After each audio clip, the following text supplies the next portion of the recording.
Well, now, first of all, I'm going to talk about ideas which come strictly out of Lao Tzu's book, the Tao Te Ching.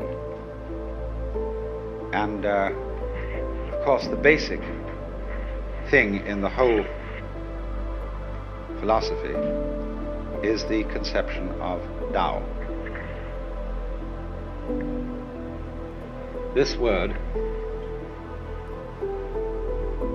has many meanings, and the book of Lao Tzu starts out by saying that the Tao which can be spoken is not the eternal Tao.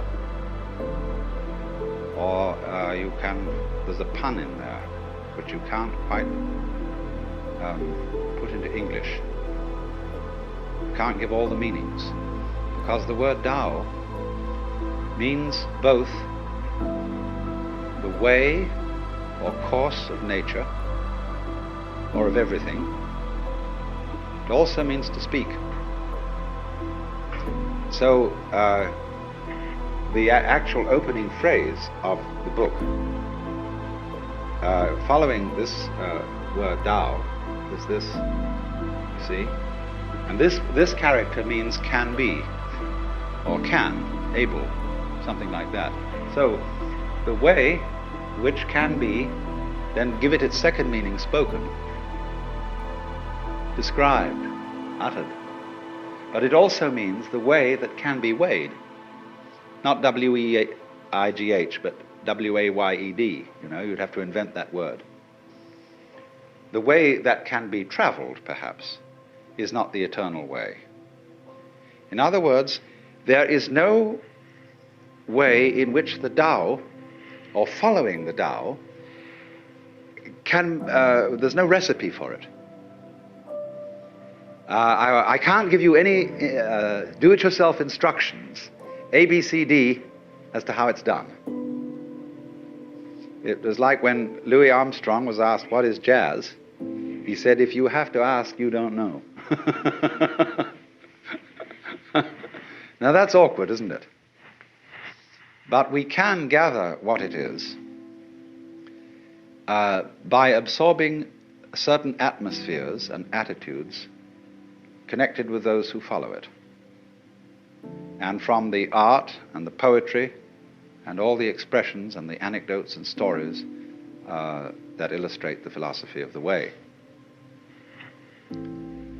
So this word then, the way or the course of things, is not, you must understand this, some Christian missionaries translated Tao as the Logos, taking as their point of departure the opening passage of St. John's Gospel, in the beginning was the Word. Now if you look up a Chinese translation of the Bible, it says in the beginning was the Tao. And the Tao was with God, and the Tao was God. The same was in the beginning with God. All things were made by it, and without it was not anything made that was made. So they've substituted Tao there. Now that may make a very funny effect on a Chinese philosopher, because the idea of things being made by the Tao is absurd. The Tao is not a manufacturer, and it's not a governor.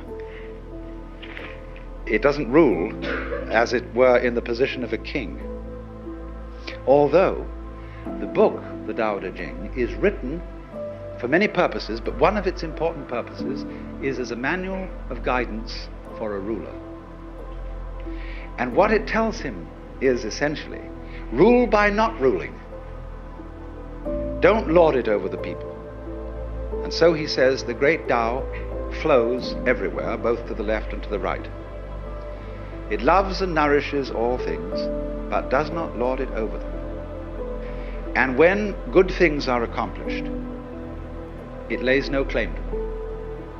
In other words, the Tao doesn't stand up and say, I have made all of you, I have filled this earth with its beauty and glory, fall down before me and worship. The Tao, having done anything, always escapes and is not around to receive any thanks or acknowledgement, because it loves obscurity. And Lao Tzu said the Tao is like water. It always seeks the low level which human beings abhor. So it's a very mysterious idea. Tao then is not really equivalent with any Western or Hindu idea of God, because God is always associated with being the Lord. Even in India, the Brahman is often called the Supreme Lord, although that would the term more strictly applicable to Ishvara, the manifestation of Brahman in the form of a personal God. But Bhagavan, the Lord, Krishna, his song is the Bhagavad Gita, the song of the Lord. There's always the idea of the king and the ruler attached, but not in the Chinese Tao philosophy. The Tao is not something different from nature, from ourselves, from our surrounding trees and waters and air. The Tao is the way all that behaves.